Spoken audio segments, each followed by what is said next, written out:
بسم الله الرحمن الرحيم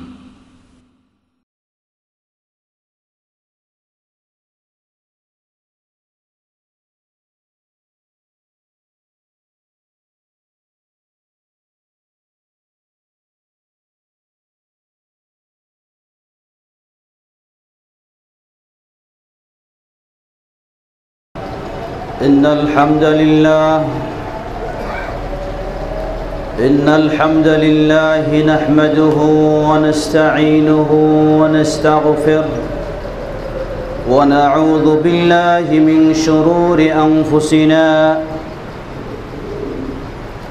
ومن سيئات أعمالنا ومن يهده الله فلا مضل له ومن يضلله فلا هادي له وأشهد أن لا إله إلا الله وحده لا شريك له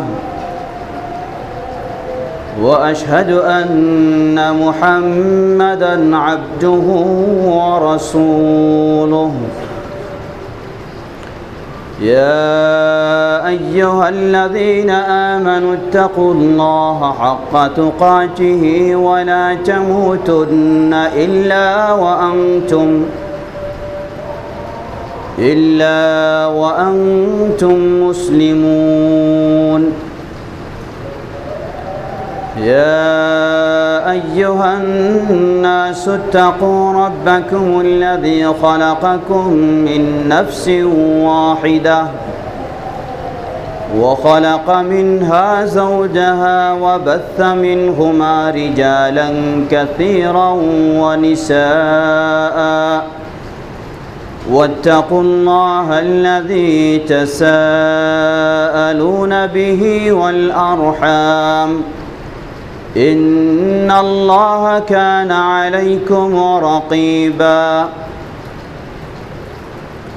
يا أيها الذين آمنوا اتقوا الله وقولوا قولا سديدا يصلح لكم أعمالكم ويغفر لكم ذنوبكم ومن يطع الله ورسوله فقد فاز فوزا عظيما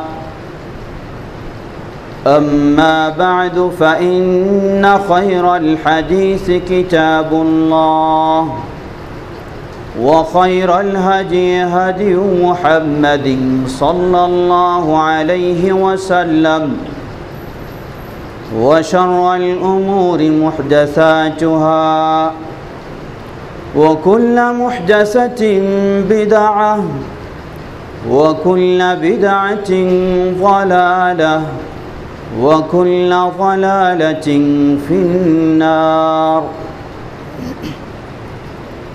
فأعوذ بالله من الشيطان الرجيم بسم الله الرحمن الرحيم يا أيها الذين آمنوا كتب عليكم الصيام كما كتب على الذين من قبلكم لعلكم تتقون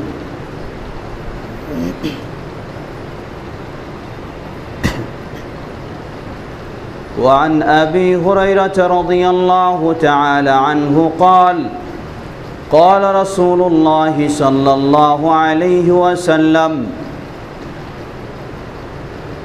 من لم يدع قول الزور والعمل به والجهل فليس لله حاجة في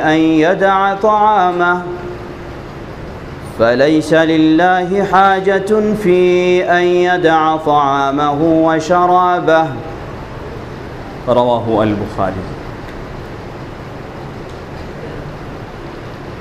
আলহামদুলিল্লাহ শুরুতে আবারও প্রশংসা জ্ঞাপন করছি সেই আল্লাহ সুবহানাহু ওয়া তাআলা যিনি আমাদেরকে সম্মানিত করেছেন তার দিনের উপর প্রতিষ্ঠিত থাকার মাধ্যমে মর্যাদাশীল করেছেন আজ এই পবিত্র জুমার দিন জুমার সালাতের উদ্দেশ্যে মসজিদে উপস্থিত হওয়ার তৌফিক দিয়ে সেই আল্লাহ সুবহানাহু ওয়া তাআলার প্রশংসা, আলহামদুলিল্লাহ। অতঃপর অসংখ্য সালাত ও সালাম পেশ করছি প্রিয় রাসূল মুহাম্মদ সাল্লাল্লাহু আলাইহি ওয়াসাল্লাম, তাঁর আসহাবে কেরাম, আহলে বাইত, শেষ দিবস পর্যন্ত তাঁর প্রতিটি একনিষ্ঠ অনুসারীদের উপর। সম্মানিত মুসল্লিবৃন্দ, আমরা সকলে অবগত রয়েছি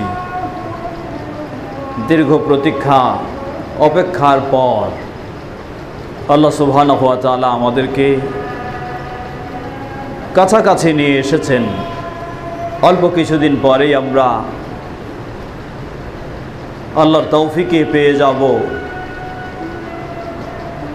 রমাদানুল মুবারক।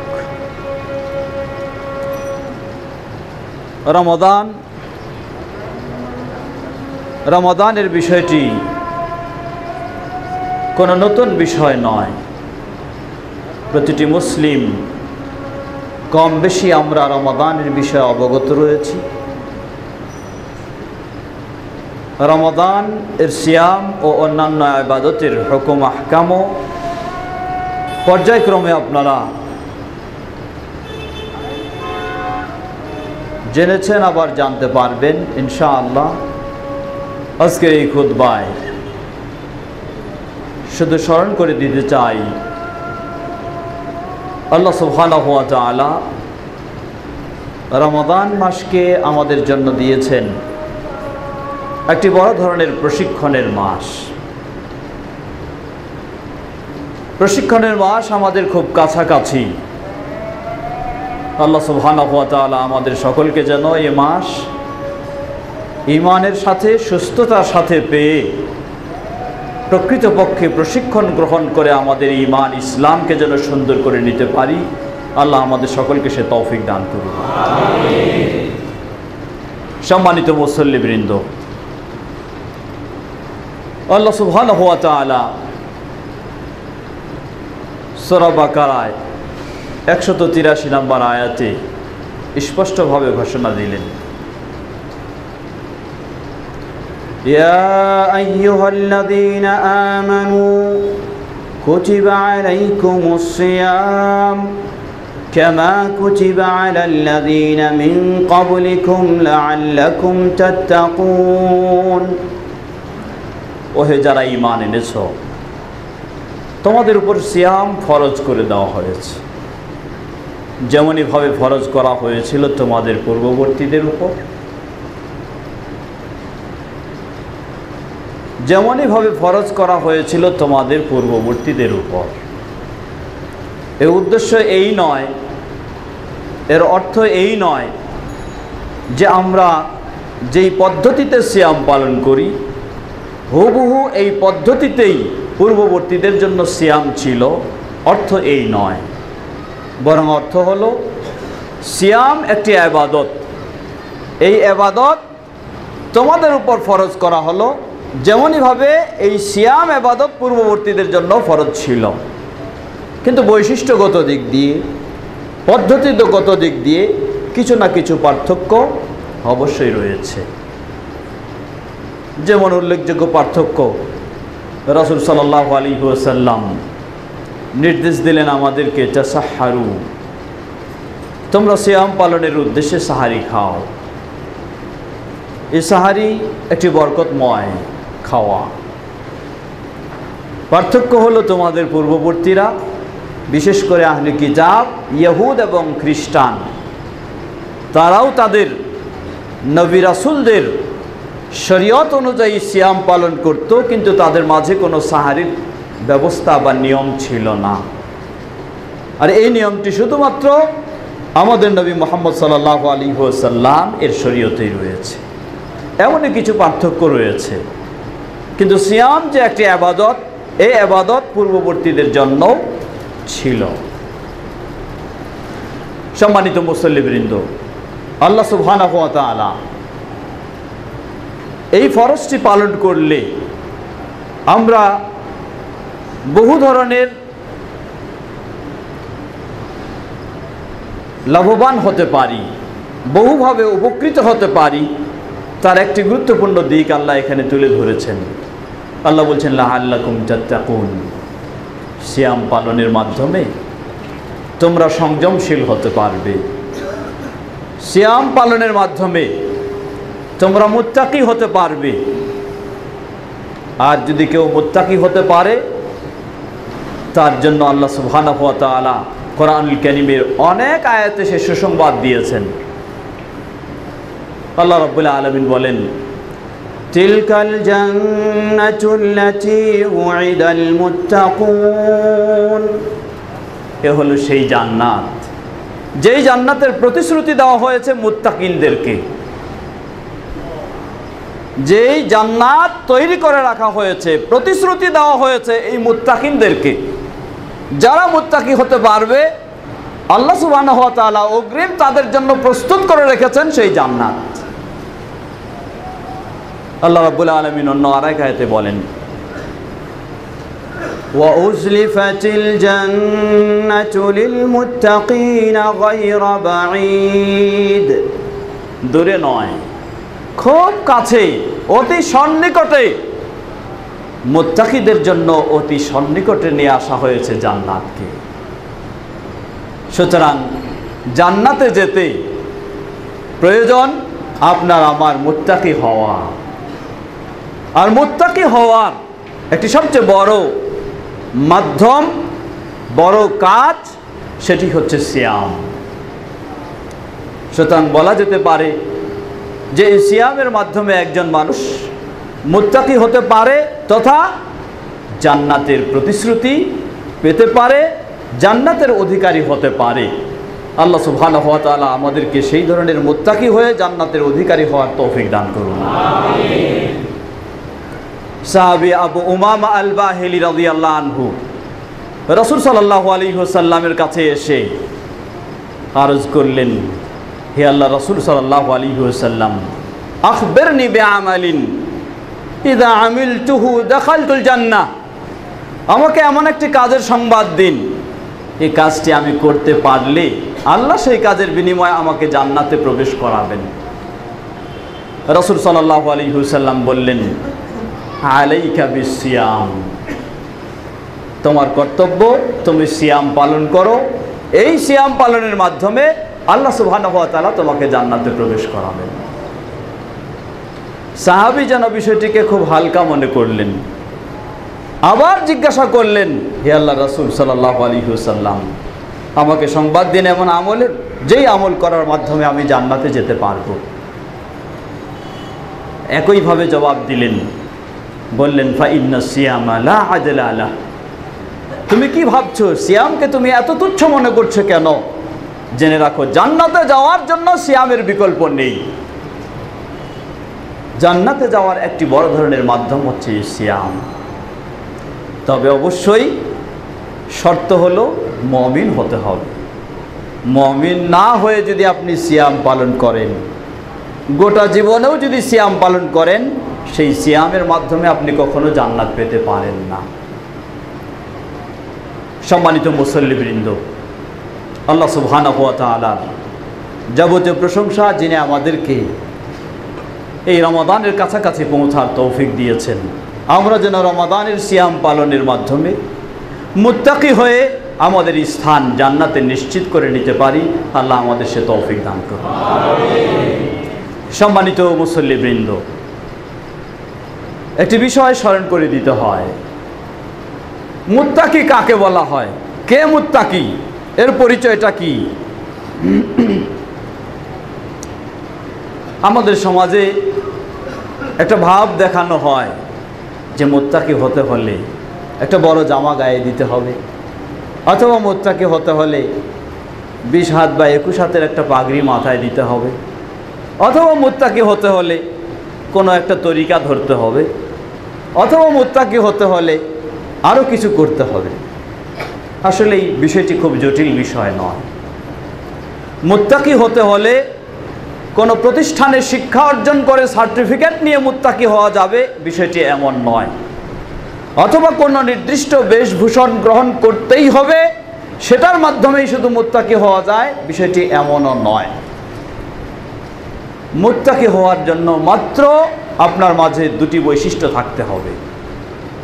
এই দুটি বৈশিষ্ট্য যদি আপনার মাঝে অর্জন হয়, আপনার পক্ষে অর্জন করা সম্ভব হয়, আপনি যেই গোত্রের হন, যেই ভাষার হন, যেই দেশের হন, যেই অঞ্চলের হন, যেই স্তরের হন না কেন, ইনশাআল্লাহ আপনি মুত্তাকি হয়ে যেতে পারবেন।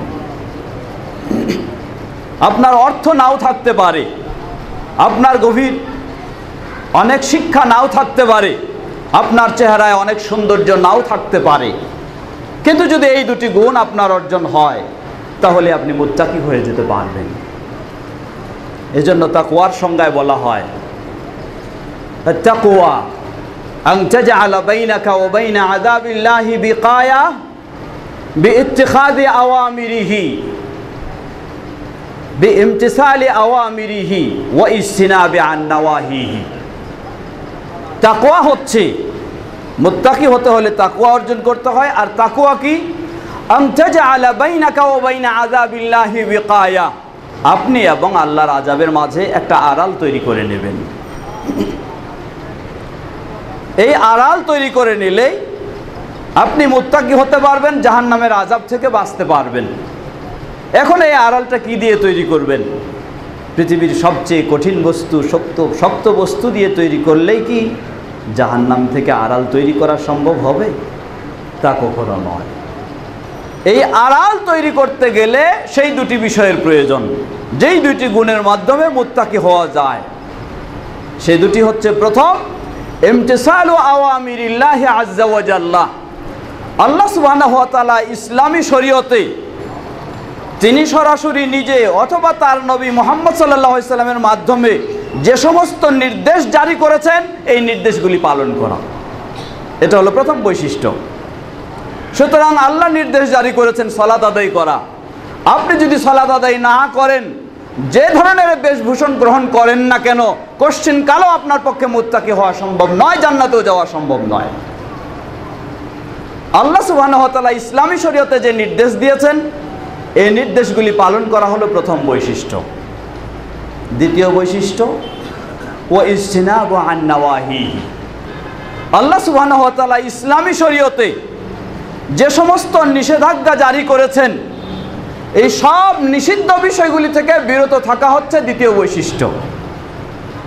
আল্লাহ নিষেধ করেছেন সুদ, আল্লাহ নিষেধ করেছেন ঘুষ, আল্লাহ নিষেধ করেছেন দুর্নীতি, আল্লাহ নিষেধ করেছেন অবিচার, অন্যায়, আল্লাহ নিষেধ করেছেন বেপরদা, আল্লাহ নিষেধ করেছেন অশ্লীলতা, আল্লাহ নিষেধ করেছেন ইত্যাদি সব নিষিদ্ধ ঘৃণিত কাজগুলি। এই কাজগুলিকে যদি আপনি বর্জন না করেন, আপনি প্রতিদিনও যদি সিয়াম পালন করেন, তবু আপনি মুত্তাকি হতে পারবেন না। আপনি সিয়াম পালন করছেন, ইচ্ছামতো ঘুষ গ্রহণ করছেন, সিয়াম পালন করছেন, ইচ্ছামতো সুদি কারবার করছেন, সিয়াম পালন করছেন, বেপরদায় চলছেন, সিয়াম পালন করছেন, অশ্লীলতায় হাবুডুবু খাচ্ছেন, সিয়াম পালন করছেন, দুনিয়ার অন্যায়তে আপনি জড়িয়ে আছেন, জেনে নিন কিয়ামত পর্যন্ত সিয়াম পালন করলে আপনার পক্ষে মুত্তাকি হওয়া সম্ভব নয়। এই মুত্তাকি হওয়ার জন্য দ্বিতীয় বৈশিষ্ট্য, ইসলামে নিষিদ্ধ বিষয়গুলি থেকে আপনাকে বিরত হতে হবে। আর এই নিষিদ্ধ বিষয়গুলির মাঝে সবচেয়ে বড় নিষিদ্ধ বিষয় হলো শিরক। সবচেয়ে বড় নিষিদ্ধ বিষয় হলো শিরক। আজকে অনেক মানুষও দেখবেন তার মাঝে বহু কিছু রয়েছে, কিন্তু আবার সে সুন্দর বেশে বহু রকমের বড় বড় শিরকেও লিপ্ত হচ্ছে। তাহলে আপনার এই সিয়াম পালনের মাধ্যমে আপনি আসলেই মুত্তাকি হতে পারেননি। সুতরাং তাকওয়া জটিল বিষয় নয়, খুব সহজ বিষয়। মাত্র দুটি বৈশিষ্ট্য, একটি হলো ইসলামে যা নির্দেশ এসেছে সেগুলি আপনাকে পালন করতে হবে সাধ্য সামর্থ্য অনুযায়ী। দ্বিতীয় হলো ইসলামে যা নিষিদ্ধ সেগুলি থেকে আপনাকে বিরত থাকতে হবে। তাহলেই সম্ভব হবে তাকওয়া অর্জন করা। আর তাকওয়া অর্জন করতে পারলেই আপনার জন্য অপেক্ষা করছে আল্লাহ সুবহানাহু ওয়া তাআলা প্রস্তুত করে রাখা সেই জান্নাত। তাকওয়া অর্জনের জন্য কোনো সময় নির্দিষ্ট নেই।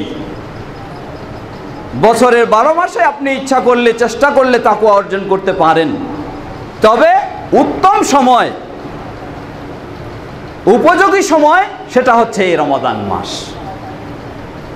কারণ আপনাকে তাকওয়া থেকে বিরত রাখে সব সময় ইবলিস। ইবলিস আপনাকে তাকওয়া থেকে, আল্লাহর নির্দেশগুলি পালন করা থেকে বিরত রাখে, আল্লাহর নিষিদ্ধগুলিতে লিপ্ত করে। এটা হলো ইবলিসের কাজ। আর রমাদান মুবারকের এমন একটি বৈশিষ্ট্য, মর্যাদা, যে আল্লাহ সুবহানাহু ওয়া তাআলা এই মাসে ইবলিসের সেই ইবলিসিটাকে থামাই দিয়েছেন। আলহামদুলিল্লাহ। বাস্তবেই দেখুন, রমাদান মাস যখন শুরু হয়, একজন মানুষ তার ভিন্ন চিন্তা থাকলেও সে এখন সচেতন হয়ে যায়, সতর্ক হয়ে যায়। মসজিদে যাওয়ার অভ্যাস ছিল না, মসজিদে যাওয়ার অভ্যাস শুরু হয়ে যায়। অন্যায় অশ্লীলতায় সবসময় জড়িয়ে ছিল, সেগুলি থেকে বিরত থাকার চেষ্টা করছি। কারণটা কি? কারণটা হলো আল্লাহ সুবহানাহু ওয়া তাআলা এটা একটা উপযুক্ত সময় তৈরি করে দিয়েছেন, উপযুক্ত সময় দিয়েছেন, যেই সময়ে মানুষ সহজে এই তাকওয়া অর্জন করতে পারে।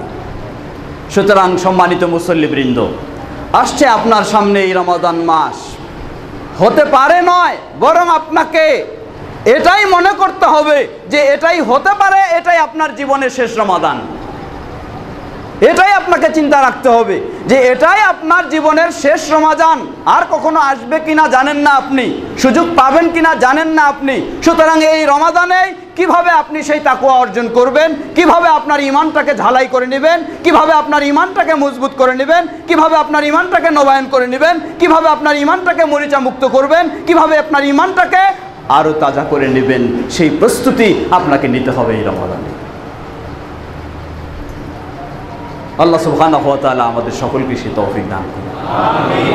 আসলে রমাদান যদি একটু আমরা চিন্তা করি, সত্যিই একটি প্রশিক্ষণের মাস।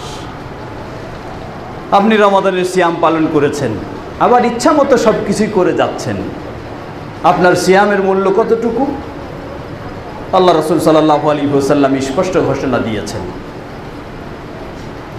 মান লাম ইয়াদা কাওলা যুর ওয়াল আমালা বিহি ওয়াল জাহলা ফালাইসা লিল্লাহি হাজাতুন ফি আন ইয়াদা তাআমাহু ওয়া শারাবাহু। সুবহ সাদিক থেকে পানাহার বর্জন করেছেন, সূর্যাস্ত পর্যন্ত পানাহার বর্জন করেই চললেন। কিন্তু সবসময় মিথ্যা বলা অভ্যাস ছিল, সেই অভ্যাসটাকে বর্জন করতে পারলেন না। মিথ্যা সাক্ষী দেওয়া অভ্যাস ছিল, সেটাকেও বর্জন করতে পারলেন না। মিথ্যা কাজ করা অভ্যাস, সেটাকেও বর্জন করতে পারলেন না। জাহেলি কর্মকাণ্ড করেই চলছেন, সেগুলিকেও ত্যাগ করতে পারছেন না। আল্লাহ রাসূল সাল্লাল্লাহু আলাইহি ওয়াসাল্লাম বলছেন, ফালাইসা লিল্লাহি হাজা আন ইয়াদা তাআমাহু ওয়া শারাবাহু। এই ব্যক্তি যে মিথ্যা ছেড়ে না, অন্যায় ছেড়ে না, অশ্লীলতা ছেড়ে না, জাহেলি ছেড়ে না, সবগুলিতে লিপ্ত এখনো রয়েছে, আল্লাহ সুবহানাহু ওয়া তাআলার কোনো প্রয়োজন নেই এই ব্যক্তির সারা দিলে উপবাসে থাকা। তাহলে দেখুন, আমি যদি সত্যিই সিয়াম পালন করতে চাই, এই সিয়ামের মাধ্যমে জান্নাত লাভ করতে চাই, এই সিয়ামের মাধ্যমে আল্লাহর সবচেয়ে বিশেষ মর্যাদা, বিশেষ প্রতিদান, পুরস্কার লাভ করতে চাই, এই সিয়ামের মাধ্যমে আমার অতীতের অপরাধগুলিকে ক্ষমা করে নিতে চাই, তাহলে আমাকে সিয়াম পালনের সাথে সাথে সচেতন, সতর্ক হয়ে সকল প্রকার মিথ্যাকে বর্জন করতে হবে। মিথ্যা শুধু কথা নয়, মিথ্যা কথা এবং কাজ সব ধরনেরই, মিথ্যা কথা এবং কাজ সব ধরনেরই। আজকে আফসোস করে বলতে হয়, আমরা মুসলিম হওয়া সত্ত্বেও এমন পর্যায়ে পৌঁছে গেছি, মনে হয় যেন আমাদের কাছে মিথ্যাটাই হলো সত্যের স্থান দখল করে নিয়েছে। একজন মুসলিমের কথা বলতে, কাজ করতে, ব্যবসায়, অফিসে, চাকরিতে, সব কিছু ক্ষেত্রে তার আসল অবস্থা হবে সত্য। কিন্তু আজকে আমাদের সেই সত্যের স্থান দখল করে নিয়েছে মিথ্যা। কথাও বলছি মিথ্যা, চাকরিতেও মিথ্যা, কোনো কিছু জরিপেও মিথ্যা, কোনো তদন্তেও মিথ্যা, কোনো রিপোর্টেও মিথ্যা, কোনো প্রতিবেদনেও মিথ্যা, কোনো কর্মকাণ্ডেও মিথ্যা, কোনো সাক্ষী দেওয়াতেও মিথ্যা, বিচারেও মিথ্যা, সব ক্ষেত্রেই মিথ্যাই শুধু স্থান লাভ করেছে। আল্লাহু আকবার। এই রমাদান আমাদেরকে প্রশিক্ষণ দিচ্ছে। রমাদানের সিয়াম শুধু আপনি আনুষ্ঠানিকতার সাথে পালন করবেন আর ইফতার মাহফিল করে সকলকে ডেকে দেখাবেন যে আপনি রমাদানের সিয়াম খুব গুরুত্ব দিচ্ছেন, না, এই আনুষ্ঠানিকতায় আপনার কোনো কাজে আসবে না। এটি মানুষ দেখানোই মাত্র। সত্যিই যদি আপনি সিয়াম পালন করেন, তাহলে আপনাকে এই মিথ্যা সকল পর্যায়ের বর্জন করতে হবে। হয়তো কেউ বলবেন, যেখানে সর্বস্তরে মিথ্যা, তাহলে আমার করণীয় কি? কিভাবে আমি অপেক্ষা করব? আসলে দেখুন, ইসলামের বিষয়গুলি কখনোই কঠিন নয়। ইসলামের বিষয়গুলি সহজ। কঠিন কখন? কঠিন তখন হয় সমাজে যদি সবাই সত্য কথা বলতো, মিথ্যা বর্জন করত।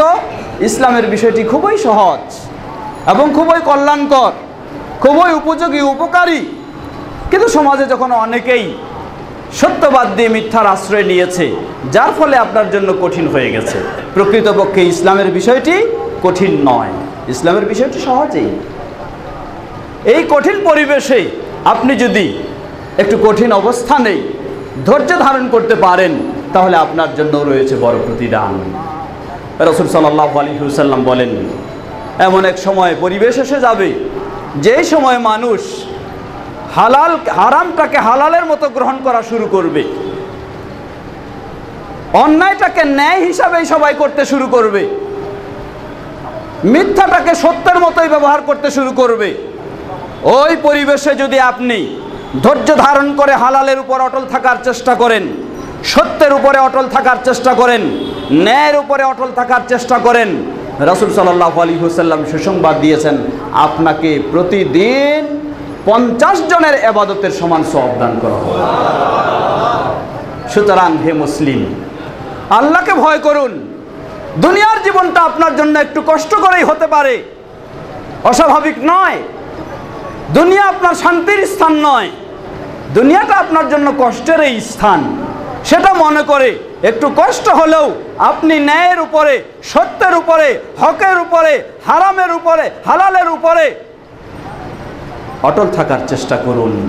দুনিয়াতে এই দুদিনে একটু কষ্ট হলেও আপনার জন্য অপেক্ষা করছে সেই সীমাহীন জীবনের, সেই আল্লাহ সুবহানাহু ওয়া তাআলা প্রস্তুত করে রাখা সেই জান্নাত অপেক্ষা করছে। আর এই দুদিনের সুখ শান্তিতে, লোভ লালসায় মত্ত হয়ে, আকৃষ্ট হয়ে যদি আপনি এখানেই সুখ শান্তি পেতে চান, তাহলে জেনে নিন, এই সুখ শান্তি হারামের মধ্য দিয়ে যদি আপনি গ্রহণ করে নেন, অপেক্ষা করছে আপনার সেই সীমাহীন জীবনের জন্য জাহান্নামের শাস্তি। একজন মুসলিম বিবেকবান, একজন মুসলিম বিচক্ষণ। এজন্য অনেক সময় বলতে হয়, আজকে আমাদের সমাজে চালাক ব্যক্তি হচ্ছে সেটাই যে নাকি মিথ্যার আশ্রয় নিতে পারে, যে ধোঁকা দিতে পারে সেই নাকি চতুর, যে অন্যায়ের আশ্রয় নিতে পারে সেই নাকি হলো বুদ্ধিমান। নাউযুবিল্লাহ। হ্যাঁ, আমরা বলবো, হ্যাঁ, জাহান্নাম গ্রহণ করার ক্ষেত্রে সেই চালাক, জাহান্নামকে বেছে নেওয়ার ক্ষেত্রে সেই হলো চতুর, জাহান্নামকে প্রাধান্য দেওয়ার ক্ষেত্রে সেই হলো বুদ্ধিমান। প্রকৃতপক্ষে বুদ্ধিমান হলো সেই ব্যক্তি যে অন্যায়ের আশ্রয় নেয়নি, ন্যায়ের উপর প্রতিষ্ঠিত রয়েছে, কারণ সে হলো জান্নাতকে বেছে নেওয়ার ক্ষেত্রে বুদ্ধিমান।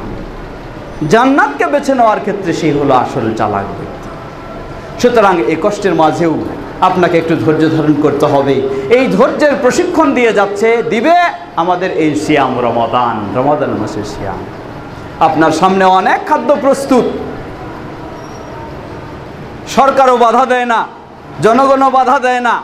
ইচ্ছা করলে আপনি খেতে পারেন আপনার ঘরের ভিতরে বসে আড়ালে, কেউ আপনাকে খোঁজ নিতে যাবে না। কিন্তু আপনি আল্লাহকে ভয় করে ধৈর্য ধারণ করছেন, ক্ষুধার্ত অবস্থাও খাদ্য গ্রহণ করছেন না, তৃষ্ণার্ত অবস্থাও পানি গ্রহণ করছেন না, অপেক্ষা করছেন আল্লাহর ভয়ে। এই ধৈর্যের শিক্ষা দিবে এই সিয়াম রমাদান। এই শিক্ষা গ্রহণ করে রমাদানে যেমনইভাবে আপনি নিষিদ্ধ কাজ থেকে বিরত থাকার জন্য ধৈর্য ধারণ করার চেষ্টা করেছেন, ঠিক গোটা জীবনেও হালালের উপর, সত্যের উপর, ন্যায়ের উপর, ইসলামের উপর ধৈর্য ধারণ করার শিক্ষা আমাদেরকে এই রমাদানে গ্রহণ করতে হবে। সম্মানিত মুসল্লিবৃন্দ, রমাদানের শিক্ষা প্রশিক্ষণের দিক বহু রয়েছে। সেই দীর্ঘ কথা এই সংক্ষিপ্ত সময়ে বলে শেষ করা সম্ভব নয়, যা আমরা অনেকেই কম বেশি জানি। আসুন আমরা সেই শিক্ষা গ্রহণ করে এই রমাদানকে আমাদের জীবনে এটাই হতে পারে শেষ রমাদান, সেই চিন্তা রেখেই আমরা এই রমাদানে যেন সেই প্রশিক্ষণ গ্রহণ করে আমাদের ঈমানকে সুন্দর করে নিতে পারি। আল্লাহ আমাদের সকলকে সে তৌফিক দান করুন। ওয়া আখিরু দাওয়ানা আলহামদুলিল্লাহি রাব্বিল আলামিন।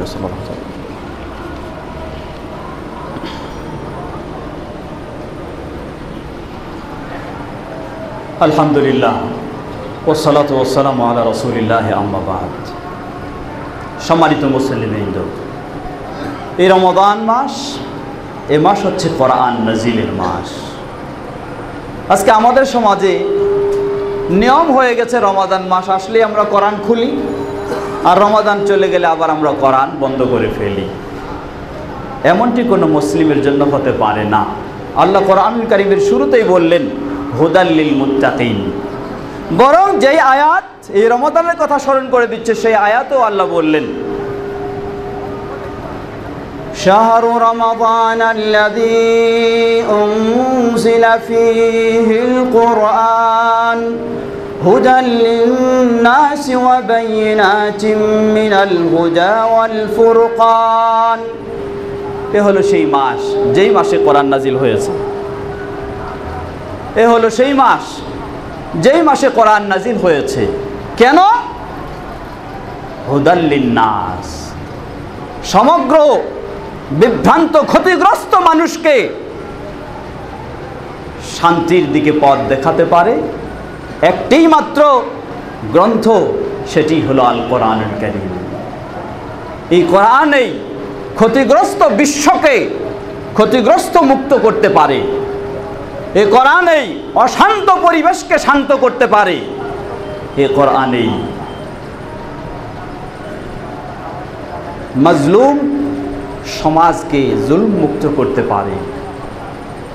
আল্লাহ সুবহানাহু ওয়া তাআলা এই কোরআনের শুরুতেও বললেন সূরা বাকারার হুদাল লিল মুত্তাকিন। মুত্তাকিনদের জন্য এই কোরআন হলো গাইড। তবে অবশ্যই কোরআনের সাথে কোরআনের সংশ্লিষ্ট অংশ রাসূল সাল্লাল্লাহু আলাইহি ওয়াসাল্লাম এর সহিহ হাদিস ছাড়া তা কখনো হতে পারে না, সেটা থাকতেই হবে। একজন মুত্তাকি মুমিনের জন্য সঠিক পথে প্রদর্শন, তাকে সঠিক পথ দেখাবে এই কোরআন। এখন আপনি এই কোরআন শুধু রমজান মাসে খুললেন আর বাকি 11 মাসে খুললেন না, তাহলে তো সাধারণ বিষয়, বাকি 11 মাসে আপনি বিপদে চলে যাবেনই, এটাই তো স্বাভাবিক। এরপর আফসোসের সাথে বলতে হয় রমজান মাসেও যে আমরা কোরআন খুলি, সেই কোরআন খুলি শুধু মন্ত্রের মতো পাঠ করার জন্য, বোঝার জন্য নয়, শিক্ষা নেওয়ার জন্য নয়, নিজের জীবনকে গড়ার জন্য নয়।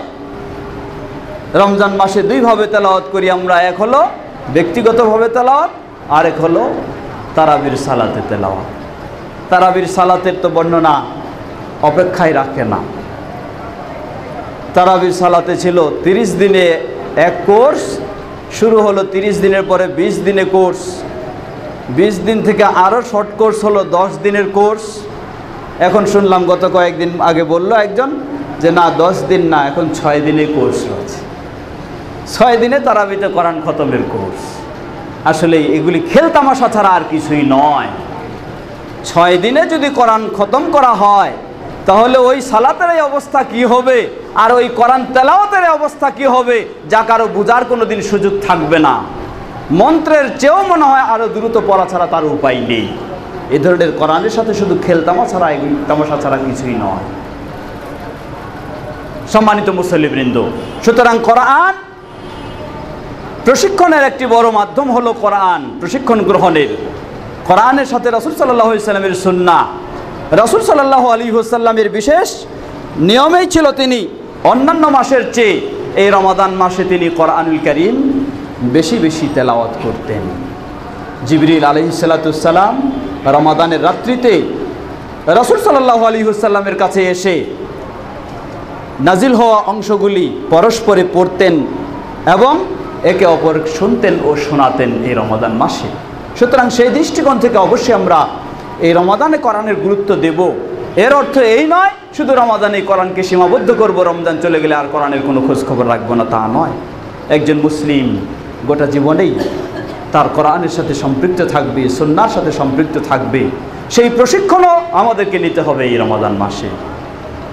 সম্মানিত মুসল্লিবৃন্দ, সুতরাং এই রমাদানুল মুবারকে আমরা যেন এই বিষয়গুলি স্মরণ রেখে প্রশিক্ষণ গ্রহণ করে আমাদের ঈমানকে আরও সুন্দর করে নিতে পারি। আল্লাহ আমাদের সকলকে সে তৌফিক দান করুন। সম্মানিত মুসল্লিবৃন্দ, আল্লাহ সুবহানাহু ওয়া তাআলা সেই আয়াতের শেষেই বললেন, ফামান শাহিদা মিনকুমুশ শাহরা ফালিয়াসুম। কবে আমরা সিয়াম পালন করব? রমাদানের সিয়াম কবে শুরু করব? আল্লাহ বললেন, যখনই তুমি রমাদান মাসকে পেয়ে যাবে সিয়াম পালন করবে। প্রতিটি প্রাপ্তবয়স্ক, সুস্থ, স্বগৃহে বসবাসকারী এবং মেয়েদের ক্ষেত্রে পবিত্র রয়েছেন যারা, রমাদানের সিয়াম, রমাদান মাস পেলে কোনো বিকল্প সুযোগ নেই, তাকে সিয়াম পালন করতে হবে। যারা অপ্রাপ্তবয়স্ক তাদেরকে অবশ্যই প্রশিক্ষণমূলক, অপরিহার্য নয় কিন্তু তাদেরকে প্রশিক্ষণমূলকভাবেও তাদেরকে সিয়াম পালনের ব্যবস্থা আমাদেরকে নিতে হবে। সিয়াম কবে থেকে শুরু হবে? সিয়াম শুরু হবে রমাদান মাস শুরু হলে। এখন রমাদান মাস শুরু কখন? আমাদের সমাজে আরেকটি জটিল পরিবেশ তৈরি হচ্ছে যে রমাদান মাস শুরু কবে থেকে?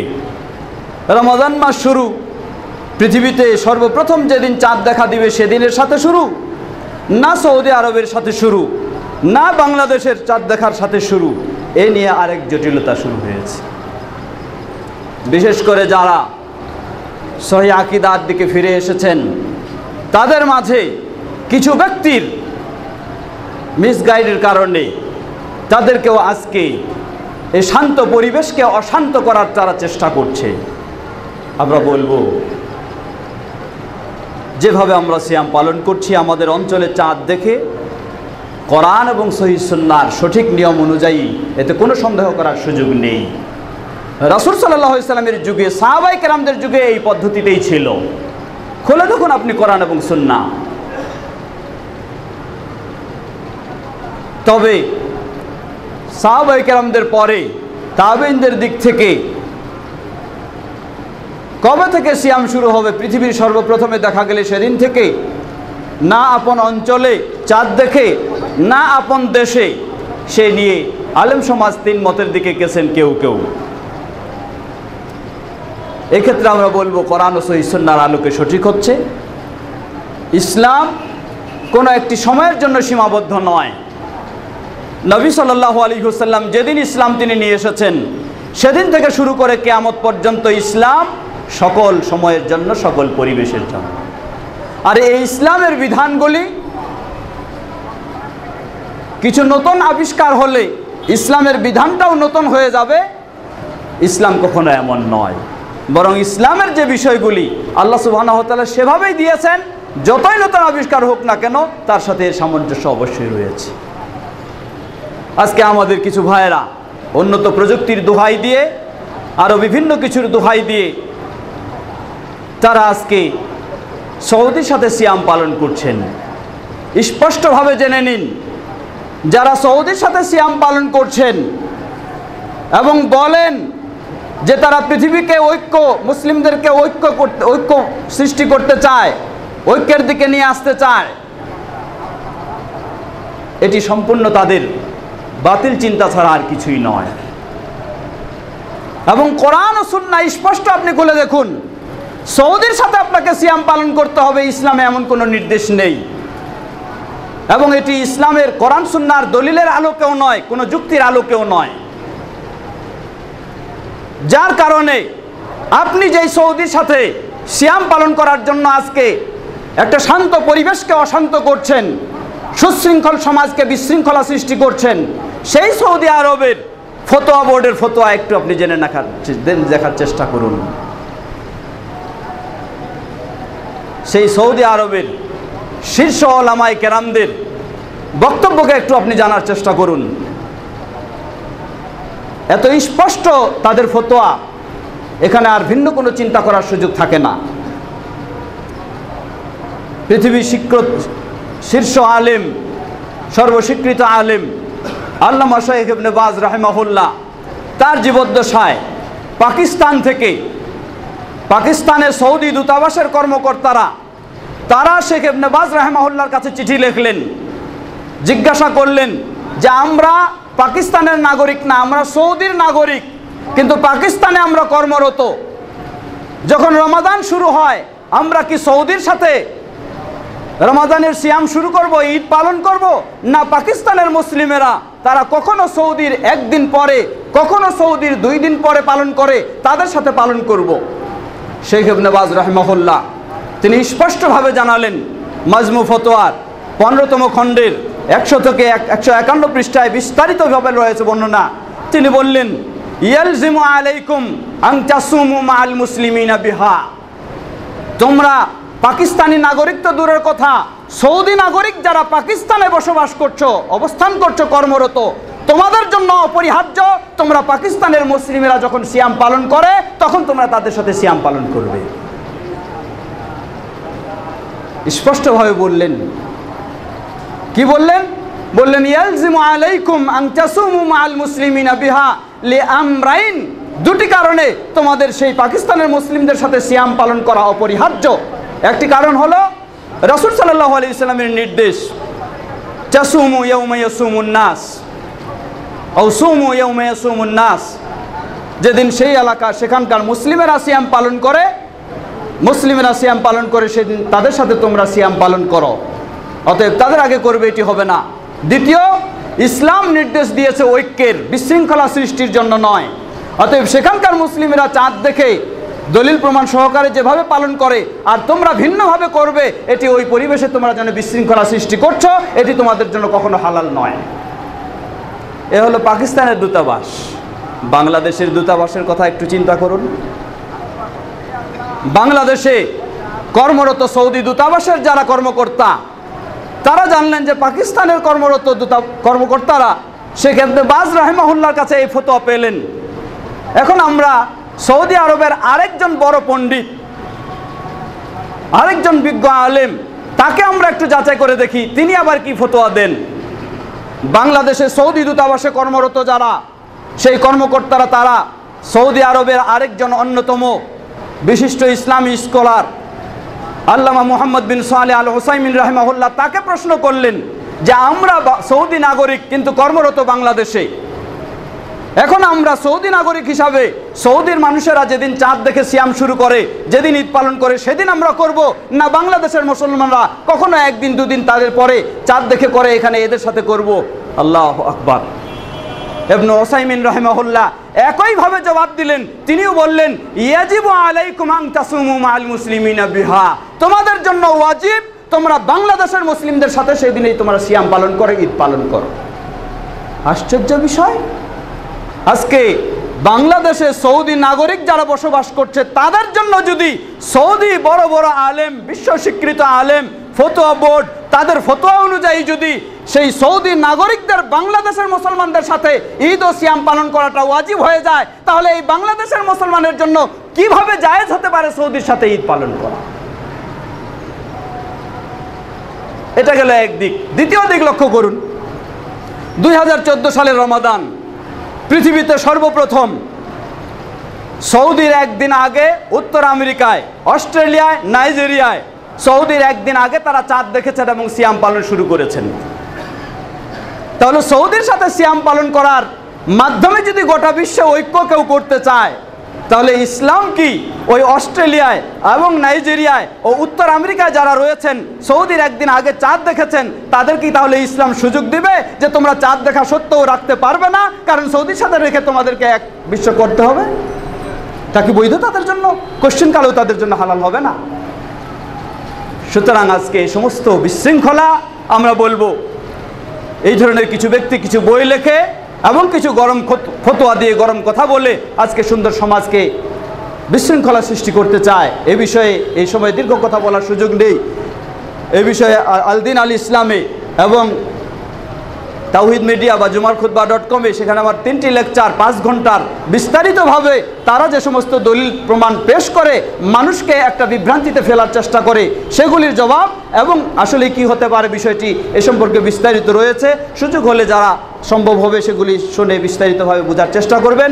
সংক্ষিপ্তভাবে এতটুকু বলতে চাই, আল্লাহ সুবহানাহু ওয়া তাআলা বললেন, ফামান শাহিদা মিনকুমুশ শাহরা ফালিয়াসুম, যে ব্যক্তি এই রমাদান মাসকে পাবে সে যেন অবশ্যই সিয়াম পালন করে, এটি অপরিহার্য। সুতরাং এই রমাদান মাসকে পাওয়া, আমেরিকায় কখন চাঁদ উঠবে না উঠবে সেটি আপনাকে ইসলাম এত জটিলতায় ফেলে দেয়নি, সৌদিতে কখন উঠবে না উঠবে সেটি জটিলতা ফেলে দেয়নি। আপনি যখন বিশেষ করে এক অঞ্চল থেকে আরেক অঞ্চলের যদি এতটুকু সময়ের দূরত্ব থাকে, যেই দূরত্বের কারণে একই দিনে চাঁদ দেখা সম্ভব নয়, তাহলে আপন আপন অঞ্চলে চাঁদ দেখেই সিয়াম পালন করবে। এটাই রাসূল সাল্লাল্লাহু আলাইহি ওয়াসাল্লামের নির্দেশ অনুযায়ী সাহাবায়ে কেরামগণ, যেমন সহিহ মুসলিমের হাদিসে সাহাবী আব্দুল্লাহ ইবনে আব্বাস রাদিয়াল্লাহু আনহু বলেছেন, সেই হিসাবে বোঝা যায়। অতএব এই বিষয়ে আমাদের কোনোই ভিন্ন বা দ্বিমতের কোনো সুযোগ নেই। আমরা যেভাবে করছি এটি অবশ্যই শরীয়তসম্মত, এক্ষেত্রে কাউকে দ্বিতীয় মত কোনো করার সুযোগ দিবেন না। যদি কোনো ব্যক্তি আরও বিস্তারিত জানতে চান, ব্যক্তিগতভাবে যোগাযোগ করে হয়তো জানার চেষ্টা করবেন। এছাড়া এর সাথে আরও কতগুলি অযৌক্তিক বিষয় দাঁড় করে, পৃথিবীতে সব একসাথে কিয়ামত হবে, পাগলের মতো কথা বলে। কোন জায়গার দলিল কোন জায়গায় নিয়ে যায়। এজন্যই আব্দুল্লাহ ইবনে ওমর রাদিয়াল্লাহু আনহু, আলী রাদিয়াল্লাহু আনহু যখন আব্দুল্লাহ ইবনে ওমর রাদিয়াল্লাহু আনহুকে বললেন যে দেখো, যারা আজকে মুআবিয়া রাদিয়াল্লাহু আনহু তার অনুসারীদেরকে, আলী রাদিয়াল্লাহু আনহু তার অনুসারীদেরকে কাফের বলে ফতোয়া দিয়ে যারা নিজেদেরকে হক বলে দাবি করছে, তোমরা যাও তাদের সাথে একটু বসো, তাদেরকে একটু বোঝানোর চেষ্টা করো। আব্দুল্লাহ ইবনে ওমর রাদিয়াল্লাহু আনহু গিয়ে দেখলেন যে আমি বললেন যে আসলে এরা হলো ওই শ্রেণী, যেই শ্রেণী কাফেরদের বিষয়ে যে আয়াতগুলি, সেই আয়াতগুলি মুমিনদের ক্ষেত্রে প্রয়োগ করে মুমিনদেরকেও কাফের বলে তারা ফতোয়া দিতে যাচ্ছে। তো অবস্থা হলো এই, এক জায়গার দলিল আরেক জায়গা দিয়ে মানুষকে আজকে বিপাকে ফেলে দেওয়ার চেষ্টা করছে। গোটা পৃথিবী আবার বলে লাইলাতুল কদর, আশ্চর্য লাইলাতুল কদর। লাইলাতুল কদর যদি গোটা বিশ্ব একই দিনেও সিয়াম পালন করে, তবু কখনো সম্ভব হবে না লাইলাতুল কদর একই সময় পাওয়া, কখনো সম্ভব হবে না এটা। কারণ আজকে সে আমেরিকা ও বাংলাদেশে যদি করেন, তাহলে রাত হলো কতটুকু? রাত দিন 24 ঘন্টা, রাত কখনো 24 ঘন্টা নয়, রাত দিন মিলে 24 ঘন্টা। লাইলাতুল কদর কখনো 24 ঘন্টা থাকে না। লাইলাতুল কদর হলো সূর্য অস্ত যাওয়া থেকে শুরু করে শুভে সাদেক পর্যন্ত লাইলাতুল কদর। অতএব সূর্য অস্ত থেকে শুভে সাদেক পর্যন্ত যখন আমেরিকায় এই সময়টি থাকে লাইলাতুল কদরে, বাংলাদেশ তখন আপনি দিন, কখনো আপনি সেই সময় লাইলাতুল কদরের ইবাদত, লাইলাতুল কদরের জন্য রাত জাগার সুযোগ আপনার নেই। আপনি একদিনও যদি গোটা বিশ্বকে করতে চান, তবু কখনো কোশ্চেন কালেও কিয়ামত পর্যন্ত সম্ভব হবে না। অতএব ইসলাম যে বিষয়টিকে সহজ করে দিয়েছে, সেই বিষয়টিকে আজকে আমরা বেশি বুঝে বিশৃঙ্খলা সৃষ্টি করে জটিলতায় নিয়ে যাওয়ার চেষ্টা করছি। অতএব আমরা অনুরোধ জানাবো, আপনি সহিহ আকীদায় এসেছেন, ভালো কথা, কিন্তু এই সমস্ত গরম গরম ফতোয়া শুনে নিজের গরম হওয়ার কোনোই প্রয়োজন নেই। আপনি শান্ত হন, ধৈর্যের সাথে সঠিকভাবে সঠিক পন্থা অবলম্বন করার চেষ্টা করুন। আল্লাহ সুবহানাহু ওয়া তাআলা আমাদের সকলকে সে তৌফিক দান করুন। ইবাদাল্লাহ রাহমাকুমুল্লাহ, ইন্নাল্লাহা ক্বাদ আমারাকুম তুসাল্লু আলা নবিয়িকুম।